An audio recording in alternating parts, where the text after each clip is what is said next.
Hello and welcome to another beautiful day. This is Politics and Policies on your favorite station, Oweleke TV. We have something very, very important to talk about today, and it is about the People's Democratic Party, PDP. As a matter of fact, before the 2023 presidential election, there was some form of trouble in PDP. You know what I'm talking about?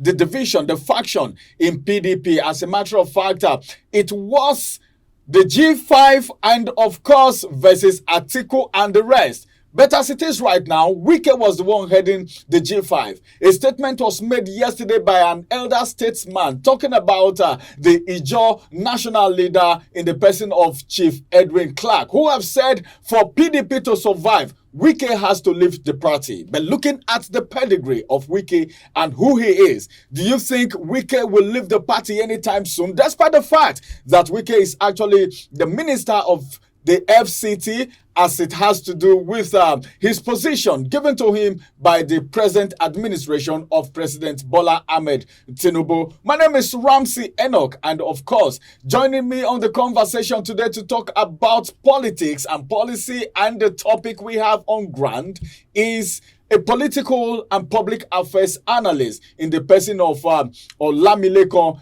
In fact, Folarin is someone that has been on the political platform for a very long time, and he is so resourceful, and we are going to be getting some very, very important details from him this morning. His name is Olamileko Adefolarin. Good morning, Olamileko Adefolarin. Good morning to you, and good morning to all of you outside there. Well, it's good to have you on the program today. Let's quickly take you to Rivers State, and of course, from Rivers State, we'll come to FCT, and the FCT will talk about Nigeria. And of course, there is no way you can talk about Nigeria right now without talking about the People's Democratic Party, the Labour Party, and of course, the ruling party, which is the APC.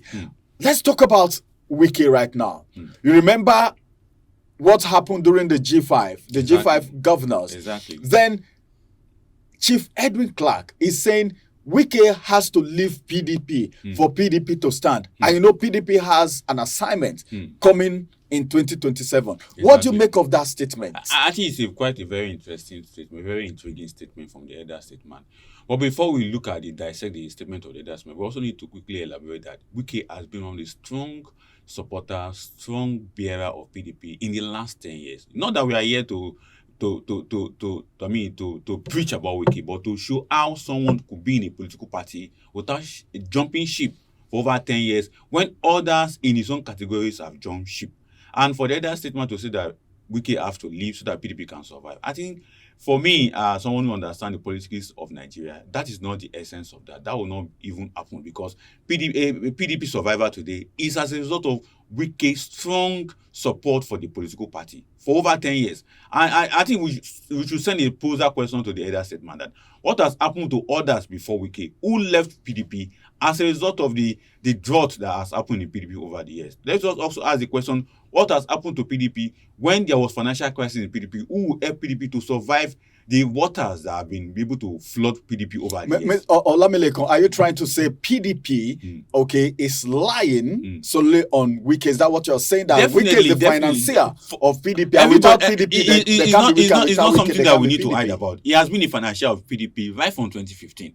When PDP lost election, a lot of PDP members left the party, jumped ship, and joined APC that is ruling now. But Wike remains the PDP. One of the grievances that many people may have against Wike was that he was opposed to the likes of Atiku having a presidential candidate of PDP. And he was very right in his own position that someone that will jump ship, that will leave PDP, go away, then come back when election comes and come and pick PDP ticket. That was but Atiku has been in PDP. We can say because he was founding father of PDP. But how long has he been in PDP? From PDP, he went to ACN. From ACN, he jumped ship. He came back. He went to APC. From APC, he now came back to PDP.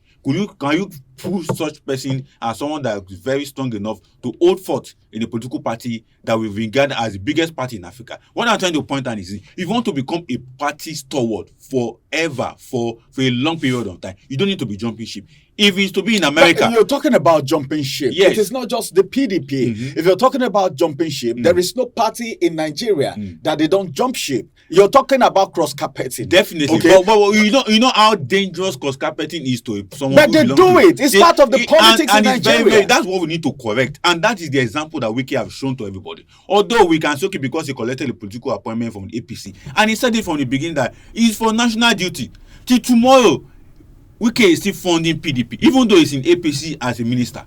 Till tomorrow, if you have checked the routine of Wike activities within APC, within FCT, you discover that majority of the people that Wike is appointing into choice position in FCT are PDP members. Who are his loyalists? Who are his people? Either from Rivers State or within FCT. As we speak today, the former senator of FCT, who is a PDP, is still with Wike allies. Is still with any function that So, Wike in other words, you're trying to say what Edwin Clark said is wrong. Is not just wrong. He's not even expected to be entertained because a lot of people from that from Edwin Clark lineage, in terms of from his state, have left PDP, and they are no more in PDP. But what I'm trying to point out, in as much as Wike is still in PDP will So survive. are you trying to say if Wike leaves up PDP today, PDP is going to crumble? You very well, because majority of the PDP governors, none of them is ready to fund PDP. Recently, there was this start run around who is going to be the deputy, the vice president of Atiku come 2027, and they throw the card to the governor state or the governor of Bayelsa. He told them outrightly that he's not interested in becoming vice president to anybody. Recently, Bala Mohammed, the current governor of Bauchi State, he was also touted, okay, come and do one or two things for PDP. He said, no, there is no funding for PDP. A lot of people are shying away from funding PDP. And the reason is not far from fetch, because the current national chairman, which is an acting chairman, is a tutelage, is a loyalist of Wike. You're talking about Damagun, right? Definitely, he's a loyalist of Wike. And you ask me, why is he a loyalist of Wike? Because it is Wike that is funding PDP right from time. If you remember when Ayu was the national chairman of PDP, what happened at that point in time? He also complained of funding because the governors are not responding, particularly the 5G governors. Then it also come to the issue of how we are going to manage PDP internal crisis. So and that internal crisis is as a result of people who felt that they can enter PDP and go out of PDP and come into PDP and go out of PDP anytime they like. Okay, Olamileko, if I heard you very well, you're trying to say Wike, Edwin Clark saying Wike should be axed out of PDP is not it at all, because without Wike there can be PDP. That's what you are saying. All right, let's move away from that now and look at the antecedents of Wike, because even if Wike is the one funding PDP, because what you are trying to say now is that there will be an obituary of PDP without the presence of Wike. But look at what happened in 2023 during the election. Don't you think everything that happened in PDP was more like a shame and embarrassment? And that's why I've been mentioning of the likes of America and UK, where you have people who are stalwart of political party. You don't decamp, you don't jump ship, you don't cross carpet, because that political party is your party for life. Once you does that and jump ship, that means your political career ended. But are you trying to say the problem of PDP is cross carpeting? Definitely, it's one of their challenges, because people don't stay. People, politicians in Nigeria are interested in where they can be getting their bread, their lunch, their dinner, and whatever, meaning that where they'll be getting contract, where they'll be getting appointment, and where they'll be surviving. But right now, PDP doesn't have anything like that to give to anybody at the federal level, even at the state government level. Each of those PDP governors that you see, all of them is managing their challenges. For instance, in Edo State right now, it's being controlled by PDP. The PDP that is there is not PDP in real form. It is the APC PDP.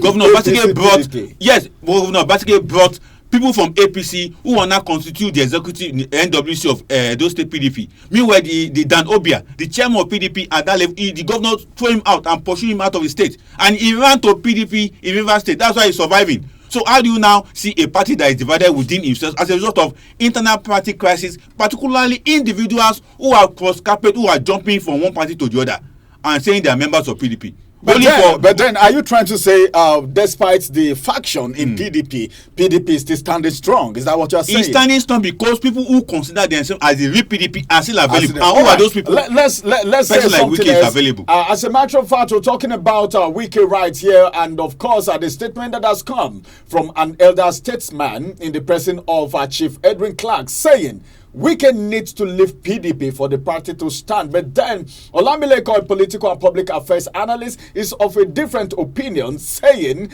if Wike leaves PDP today, the next name of PDP is going to be sorry, and PDP is going to be declared, the obituary of PDP is going to be declared. Let's look at other aspects of Wike right now, because Wike is working in APC administration right now, and a lot of people have frowned at it, saying he actually worked against PDP in favor of APC in 2023 presidential election. That's why he got that position. Are you of the same school of thought that Wike worked for APC, and that's the reason he was given the position of FCT Minister by the now President of the Federal Republic of Nigeria? Politics is all about interest. Politics is all about intrigues. The interest and intrigues of PDP before Wike lost the presidential nomination primaries was as a result of interest of people who felt that Wike cannot be the presidential candidate of PDP. And what are the reasons? Meanwhile, the party on their own have zoned the presidential ticket to the South. APC did the same thing. But because of political intrigues, President Tinubu was able to weigh his storm and got it by force. That would have also happened in PDP. It was just that because somebody in PDP, who was that person? Current senator representing Sokoto North Central, former governor of Sokoto State, not Wamako, former speaker of National Assembly. If I could remember his name, I will bring it up. That man now said he's stepping down for Atiku, and that's how Atiku was able to get the nomination of PDP. If not that he stepped down, Wike would have been the presidential candidate. And that was the anger that Wike took. And he didn't leave PDP. He was still in PDP. If you have left PDP, it caused problem for them at the presidential level. But the state still remains a PDP state. No, this is Nigeria here. Definitely. You know, whatever happened during the presidential election have a way of getting down to other positions in the party system, coming to the Senate, House of Rep, coming to the governors and all of that. So the division and faction in PDP during the presidential election actually affected a whole lot of other things. But that's not what we want to talk about now. Let's talk about other things now, and that is looking at the administration of Wike in FCT as the Minister of FCT. We remember that Muhammadu Bello actually came up with the pack and pay policy in FCT, and this translates into other parts of Nigeria, but we are particular about FCT this morning because of what happened yesterday. The declaration of the illegality of pack and pay in Abuja by the now Minister of FCT, talking about Wike that was still talking about. He's now in APC administration, and this is one of his policies, the declaration of the illegality of the pack and pay in FCT. What do you have to say about that? Somebody came up with a policy, it was working, then you came and you remove it totally and you declared it illegally. It's a welcome development. Going by the harsh economic condition Nigerians are facing, particularly FCT residents, it's a welcome development that we don't need pack and pay as a source of revenue for the FCT administration. We don't need it. The person I was trying to remember, his name is Tambuwa, former Speaker of National Assembly, who stepped down for Atiku and the PDP primaries. He was the one I was trying to remember, Tambuwa. Now, the pack and pay policy was nowhere strategically initiated in a way to be able to ensure that government have money in a way that government can have money. How do you mean? What is what you mean? In Nigeria, we need to change this narrative, particularly in our fiscal policy expression, because that pack and pay is also a fiscal policy for government to raise revenue. And we copy that particular policy from developed countries who say that if you want to park your car in the city centers or in a highway or a road constructed by government, there is a demarcation for you to park and you pay per hour if your car is parked in that particular direction. We copy that policy. But here in Nigeria, when we copied it, we didn't domicile it in a way that could be more transparent and show accountability. Meanwhile, the FCT administration at that time, it started with Bala Mohammed, the former minister of FCT, who is now the current governor of Bauchi. He was one that brought that particular policy to FCT. But somehow, it was taken to court, and the court struck it out that we cannot have such policy in place. Then the second minister that now came in under APC, Mohammed Bello, now resuscitate and revive that policy and brought it out. But this time around, he limited it to the city centers. But even though he limited it to the city center, he went and subcontract this particular policy to companies and individuals. Okay, if I get you, it means the contract was actually given to companies and individuals. Definitely, it was given to individuals and companies to manage. Meanwhile, in that management, in the MOU they signed, they pay upfront. Oh, they have to pay yes, the pay FCT upfront administration. Yes, they pay then they upfront generate the income themselves. So what they did that they pay upfront, they give you a different location, and they measure the location based on the financial inclusion of that particular location. You pay based on that. It could be 5 million, it could be 10 million. That's what they pay. Now, whatever you can generate as a company after that, it is left for you. If you generate more than what you pay to the government, that's it is your business. But if you lose more than that, whichever way you go about it. So the challenge with that policy was that it was not very structured in a way that we can have a legislative input in it. Such policy would have gone to National Assembly, who is responsible for making law for FCT, to now make it a law. So the Nigerians who are residents in FCT will now know that we have a law like that. Just like the way it is done in developed climate, it was not done. Rather, it was done in a way that government was just interested. FCT administration was just interested in making money, and they made the money. But they don't care about what happens to the people. Exactly. So, and the manner and means whereby these individuals and companies were carrying out that policy was not good, because it was in a period of harsh economic condition, and Nigerians were not happy. You imagine you park your car, all of a sudden your car is clamped. Your tires is clamped. But that's wrong parking. If you park wrong. No, it's not wrong parking. If you park and you did not collect the ticket from the companies or the individual who are giving out ticket, you park wrongly. Not you park wrongly, but they just make sure that they clamp your tires. You just need to pay. You pay. It's not whether or not you're parking at all. Well, and the payment also goes with fine, because they on their own, those companies now introduce different measures to also raise money. Imagine you paying 25,000 naira because they clamp your car. So in other words, you are in support of Wike declaring it illegal. We are all in support of it, not just I myself, but all residents of Abuja, because at this point of economic hardship, we don't need obnoxious law that will also make things difficult for people. Even though we know that the laws targeted car owners, but sometimes that can be transferred to individual, just like the way other prices of things have been transferred to every Nigerians that we see today. But Nigerians can break a whole lot of laws. Although people break laws. The issue is that there was no proper communication about how that particular policy will be implemented. So a lot of Nigerians were very skeptical, and because of that lack of confidence and trust for government, a lot of people don't believe in that policy. And again, as I earlier pointed out, the way the money was generated, before Mohammed Bello left, did he tell FCT resident or did he tell the government of Nigeria that this is what we generated from this? And this is what it was used for. This is what was used for. All right, thank you very much, Oweleke. Well, this is going to be the size of politics and policy. Politics and policy is that program that brings you to speed with everything that is happening in the political scene and policies that has been put in place. Like we talked about PDP now, and we also talked about the policy of pack and pay. Well, we will come on your way again, but then as beautiful citizens of this great nation, we should do everything possible to make sure we are law-abiding. Thank you very much, Defolarin Olamileko, for coming around. We hope to have you again on politics and policies. This is the size of politics and policies for today. My name is Ramsey Enoch. Bye-bye for now.